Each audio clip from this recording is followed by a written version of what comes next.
person who's dabbled in fiction all my life, and then of course now being one of the promoters of this public company, multimedia company, there has been a lot of forced evolution and good evolution at times in terms of the way we look at our roles. So for me, life was always about either linear TV or OTT in the last 6-7 years. And then, of course, one looked at YouTube in a big way for monetization, and then many of these things happened to us as we kept traversing different screens. So one of the things that I realized today is that when a creator in the US or even now in India has to create content, they have to definitely think of vertical friendly nature as well while they are making their, so they're also trying to think that, okay, my character intros, I've been instructed by the platform that my character intros, my key plot points have to be shot for vertical medium as well. So while he's thinking of his, that long story, that great arc, and that arc of, that psychological arc also, he's also trying to figure out whether within the vertical, some of my key moments can fit in or not, so I have to instruct my directors accordingly. So obviously, in fiction, there is a content shift. In all the mediums that we are doing, there is that ability now to go and say, okay, is it adaptable to multi-screens, different screens? So that's the discussion that we are going to have today. There is a little bit about the idea about mindset shift, monetization possible in all the screens or not. That's a discussion point, maybe not for the panel, but for all of us in the times to come. Platform-specific content monetization hoga ki nahi hoga, that's a question. Audience behavior and measurement across platforms once you make a multi-screen product. Does it happen or not happen? How do you tell your investors? How do you tell your platforms whether the cross-platform potential is available or not? And of course, there are operational and financial implications to all of this. So I'll get straight into the discussion on fiction, documentaries, everything. There is movies here. So movies also, we are noticing that movie directors are shooting songs almost like Instagram Reels. They're making sure that the vertical screen is, in the songs at least, is where you notice that they are no longer having these wide horizontal ways of looking at things where the dancers are all spread out. No, the dancers have to be visible within the thin space. So there are all those dynamics that we already know. So to start with, we will go to Samar first. I was giving you, we were talking about just a while back, and he mentioned that about a documentary, where even a documentary format can actually go on different screens. In what way? I want to check with him. Thank you for that, and good afternoon, everybody. I think, the challenge now, like you rightly said, is not just about screens. It's also about stories being told in different ways or in different storytelling formats. I mean, today, for example, when I'm heading a DocuBay and I'm also heading Juggernaut. So we have now seen that, we did a documentary on DocuBay about 2 months ago, and now it's been commissioned to become a fiction show by a platform. So now the story was told as a documentary, but they picked up and they said that why don't we convert this into a fiction show. So we are seeing that a lot of the stories are coming from what traditionally would have been documentaries, but people are now, because probably there's a paucity of stories and people are looking at live events or true crime or true stories as a great starting point for stories, we are doing that. Also, as Epic and as DocuBay, we have a huge library of content. So that library of content is now being converted for YouTube into shorts, and it's working. We are seeing traction that's coming from there. So when we are now, everything that moving forward, we are even looking at commissioning or we are looking at producing. I think the demand from the platforms can we take it across the various monetization platforms. So I think the lines are blurring now between what was traditionally known as television programming or OTT programming or even cinema. You know, people are now thinking and saying, can we monetize it across platforms? So now everybody's trying to find that sweet spot, because originally TV programming only was of a certain kind and OTT was of a certain kind, and you thought movies were a certain kind. So that line is definitely blurring in terms of form. And yes, everybody's now, the vertical thing is the new wave.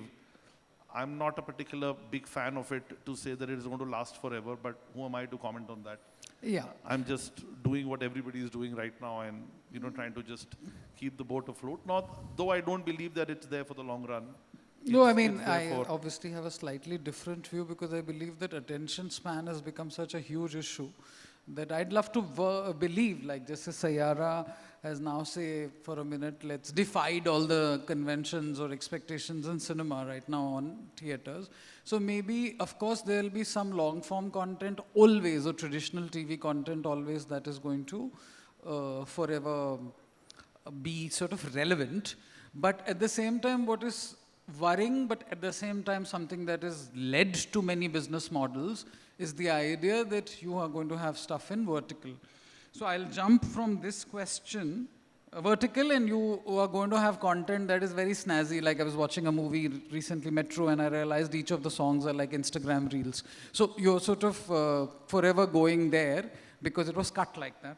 Now, coming to Sunil, in terms of movies, when I talk about movies, are movies also, is there a genre in movies where you feel that many screens, apart from the fact that anyway it gets screened on OTT, and you think that there are areas where multi-screen is, as a philosophy, as an idea, works? So I think that movies have always followed a multi-screen sort of perspective when it comes to its business model.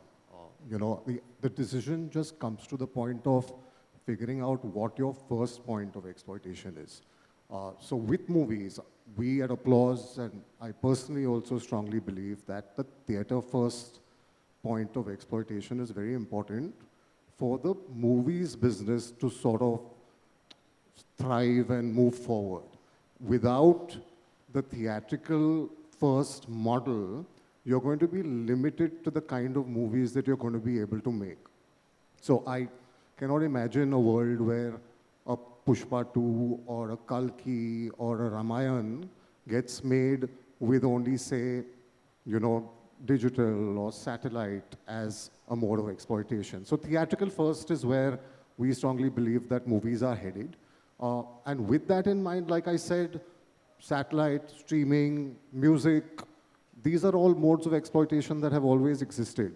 It's just secondary to the theatrical first point that is important, I think, for movies to sustain in the long run. And I'm happy that you mentioned Sayara, because Sayara has literally defied every armchair conversation that's been going about and going around the movie business post-pandemic, right? There's been conversation about, you know, do cinemas have a future? Are cinemas still going to bring in audiences? And so many of these movies in the last few years, and the Sayara especially in the last week, has cemented the fact that theaters aren't going anywhere. But say, if there is a brilliant movie that does very moderately well in theaters, and it's got such a riveting, compelling theme, that would you ever consider that, say, if there's a very premium OTT that says we're going to pick it up if you give us 20-minute cutaways, would you ever, because monetization on that may also happen? No, I think snacking can happen. I don't know about a 20-minute cutaway, because that goes against the concept of a feature-length film. But like you said, music, of course, lends itself to various formats, vertical formats. You know, 20-minute cutaways, I don't know, because then it sort of becomes a mini-series. A feature-length film will, by essence, I think, need to be long-form. You can make a film for streaming. I mean, we'd like to believe that theater first is the way forward. But of course, there are certain stories that are designed to be made for a certain audience and be told with a certain tonality or a certain aesthetic or a certain pace that may not be immersive enough for a theatrical audience, but might work wonderfully well on streaming. Now, just to add to that point, what we are forgetting is that when we say 20-minute cuts and stuff like that, Facebook Reels or even Insta Reels are already doing that. Fair. And before anybody else did it, I mean, Lux Kya Scene Hai did it many years ago. Correct. Where you just picked up iconic scenes and you made a whole TV show out of it. Correct. So I might just want to watch the best of Amitabh Bachchan and somebody might be willing to pay for it. I don't want to watch the whole film again. I mean, for example... So you were saying in that sense, monetization can anyway happen. It's already happening. I mean, Fair. if I see one Dil Chahta Hai scene, then for the next 4 days, it just keeps giving me Dil Chahta Hai scenes. And I just want to watch those scenes because I don't want to watch the rest of the film. Fair. It's just those scenes. So that's already happening. It's not that it's a new phenomenon. We're just now seeing it in a vertical screen. That's pretty much it. Yeah, and in terms of TV shows, I just want to say that some shows, maybe where you can please add, is that sometimes, because Hemal has also done very good television across earlier times, and now, of course, he's done the movie OMG 2 and produced that. So I was actually joking with him saying that OMG 2 definitely leads to a franchise where there could be a video game about Shiva, but of course. Absolutely. So there is, I mean, when we say screen, multi-screen, we obviously mean that there is, in your case, maybe a virtual reality handsets and IMAX screens and stuff like that. Yes, I mean, yeah, we have the reverse happening, right? With movies, it's about how big your screen can get. And here in your case, it could lead to, say, gaming. Like I always believe Squid Game has led to everything, reality, gaming, everything. But with even OMG as a format, as a film, it basically started as a theatre play. And it graduated to become a film, and then it became a franchisee. So our learning from that is that you have it's like a startup. You start up and you need to figure out how it is going to grow into multiple things. I wish that we can make a game of OMG, but it is reality show because they are interesting formats and some concepts which you discover. And I would even add to that, Umesh directed another film which was quite a big hit, was 102 Not Out. That was also based on a play. So multi-screening in that way, if we go, and definitely we see OMG reels and shorts and everything which are pretty popular, memes. Like how you guys were discussing earlier, Scam is the biggest example today that it has teachability, it has entertainment, it has a reality element and everything. So it has multiplied into, I think, in Indian OTT, Scam 1993 is the biggest example of how everything from zero to all the multi-screen can be achieved. It is quite underrated. That's my understanding. Yeah, because in the case of, say, Mirzapur, we've actually seen monetization across various degrees. Maybe I don't know whether Scam has achieved that. I'm ignorant about that. But Mirzapur, at least I know there's a meme factory that came out of it. A movie is now coming out of it. So you know that one brand which was originally meant for only OTT can sort of translate. Coming to Kailash, you have, of course, got the biggest library, Legacy Media. Then, of course, as we know that you've also done policy podcasts, government policy podcasts. And I was joking with him that even that can, not actually in humor, but in reality, translates into a very good podcast material that can go to OTT, that can probably have a lot of shorts and go to, I mean, has been done in that sense. So you have many talking points from that. Absolutely, Sukesh. Since we were discussing that, and this is apart from entertainment, I'll come back to the entertainment front of it. When I started doing 5 years ago in COVID, I thought, let's start a series just purely. At that time, the name podcast was not so relevant. But at that time, I started a series where I interviewed more than 125 individuals, and I started putting out on my Governance Now public policy YouTube platform. At that time, it did not have any kind of monetization strategy because I think it was a little way ahead of its time. But now, when I relaunched, I did a podcast with Mr. Sudhir Chaudhary, then the MD of National Stock of Exchange, and I was so surprised that actually monetized my entire that channel, which I never thought would be monetized because the kind of content is not for a larger audience, it's much more for a niche. But when a Sudhir Chaudhary comes in or when a National Stock Exchange MD comes in, and the majority of the viewers that I saw in the YouTube algorithm is less than 30 years of old. That was the age factor where I felt that people want to see how an exchange, a stock exchange work where people are actually investing large amounts of their money, so that attracts them.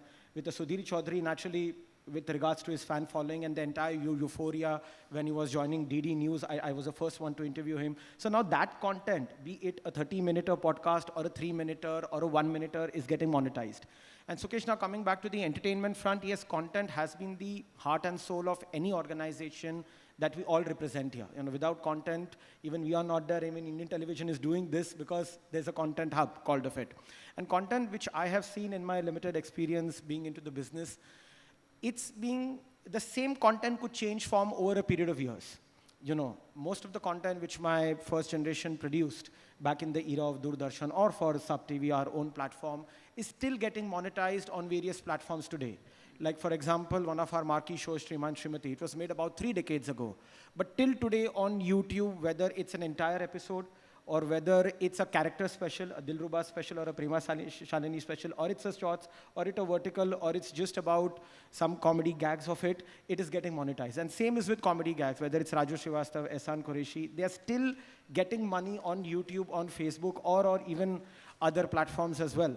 And I don't see the barrier which content lies today. I mean, I recently saw Special Ops 2, and I believe that it is one of the most fantastic shows on OTT which has ever seen. The digital revolution in media came about a decade ago, and that show definitely has the potential, not just as an entire OTT show, but I was just thinking that how beautiful could it be if it's a game where Himmat Singh is actually chasing, you know, and if it's adopted in a gaming format or in a virtual reality format. You never know, it can be a film tomorrow. So, yeah. Yes, absolutely. So, I mean, one piece of content that we make for a particular medium, see, we need to have a particular medium, like Sayyara was made as a film, Special Op was made as an OTT show.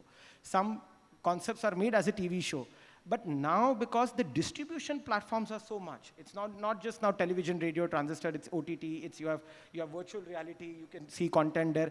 But at the end of each distribution platform, you need to have content. And if one content is made, naturally, it could have different cuts.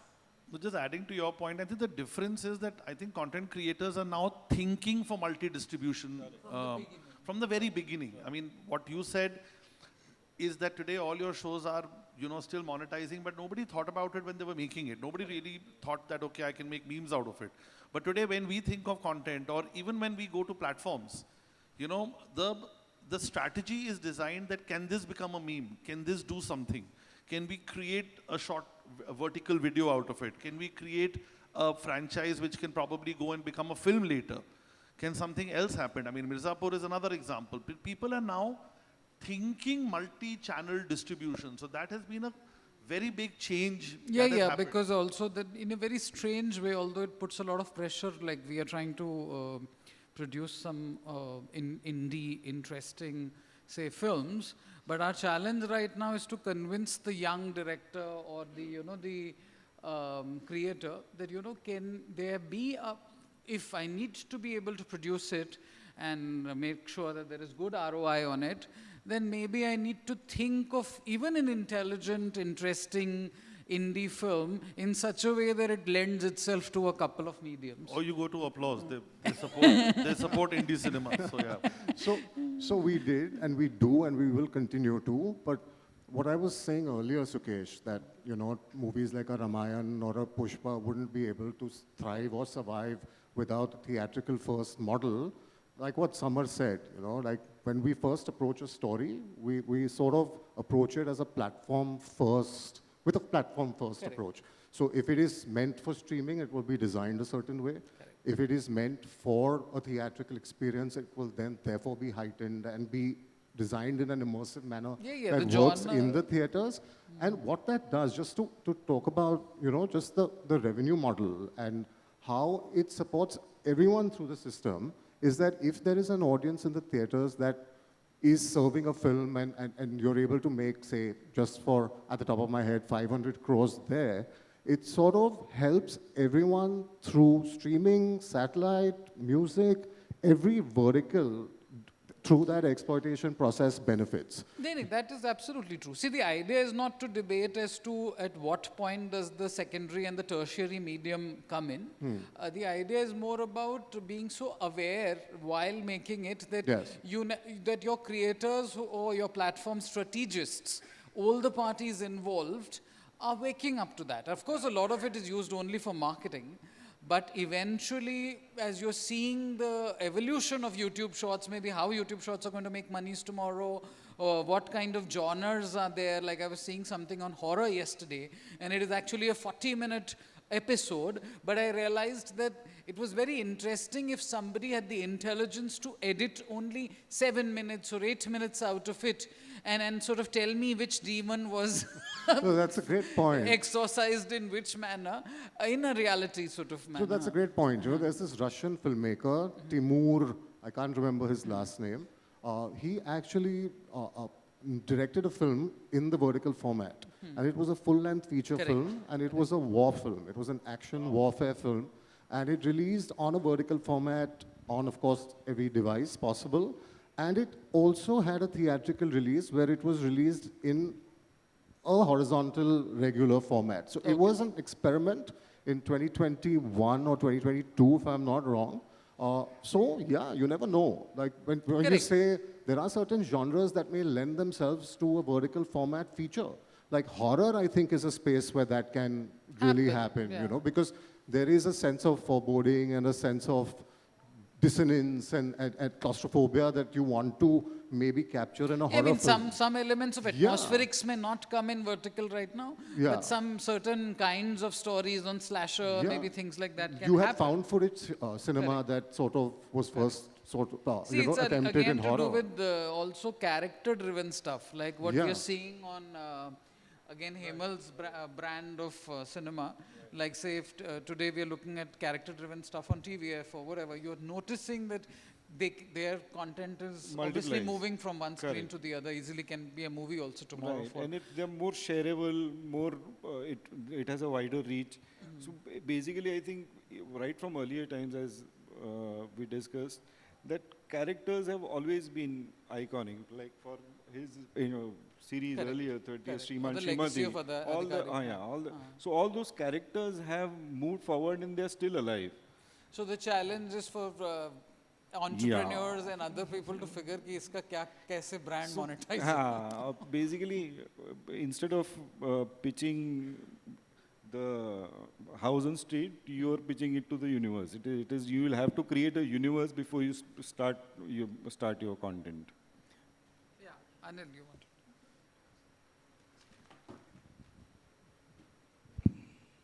As you had asked me to intervene, I am. So there's another outlet which has emerged today, which is audio.